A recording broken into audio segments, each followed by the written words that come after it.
you've got the show. We did joke in the rehearsal stages about script or lack thereof, but you've not only got a complete script, you've got the luxury of going, oh, I actually need to trim a bit for the time. Yes, I do, which is kind of nice. About 5-10 minutes, got to go. Yeah. So that's probably the overwhelming fear for any performer in a self-devised show. Yeah. And you piss that one in. Yeah. So it's that happy news in there. And now it's, instead of the scary possibilities, it's the adventure in the exciting good sense of the word. Yeah. It's the best part of the adventure now, because it's the adventure of what will we do with this audience tonight. You know, these people have acceded to spend the hour with me, which is really nice of them. So how will we go on the best ride we can possibly go on? How will we go on the most fun ride we can devise? The best roller coaster, you know.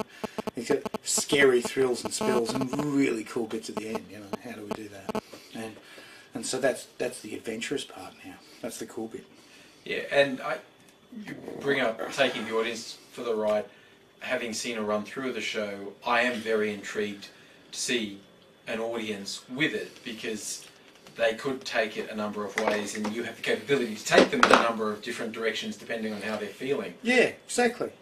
And part of the adventure is to go, these guys in front of us, they look like they'd take more on this way. These guys in front of us, they look like they'd have more of a thrill ride if we went that way, you know. So that's just part of the it's just part of the thrill, part of the ride, to devise the ride together, you know, as an audience and performer. You know, like, where are we going to go today, guys? Because they dialogue with you as much as they're not saying anything. They're telling you what they want, with the way they're breathing and the way they're clapping and the way they're yelling and the way they're laughing. They're telling you what they want. And if you listen to them and go with them, then yeah, it's kind of spectacular. Kind of a two-way thing. A lot of fun. Great adventure. A lot of fun. Yeah, and it is a fun show, as you say, an adventure. On top of that, one of the things that struck me after seeing the first full run-through is a lot of it felt like it was essentially a love letter to your good lady wife, Benny. A lot of it is. Yeah. A lot of it is. A lot of it is.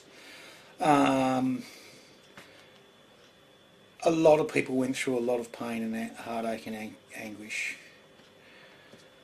and she went through the worst of it, and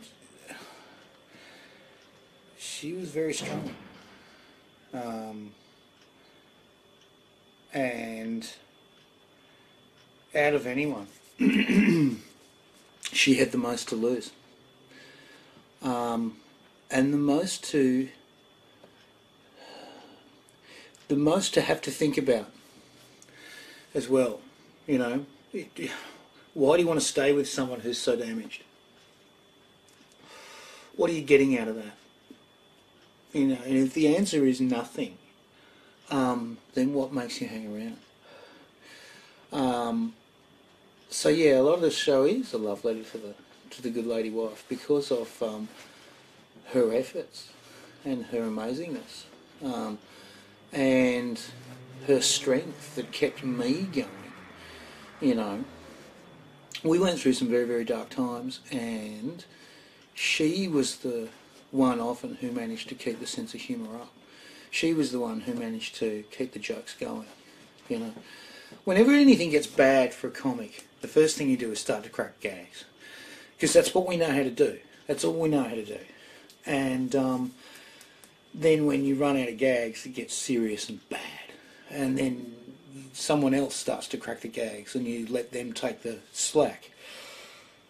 Well, if there's only you and the lady wife, then the only other person that can crack the gags is her.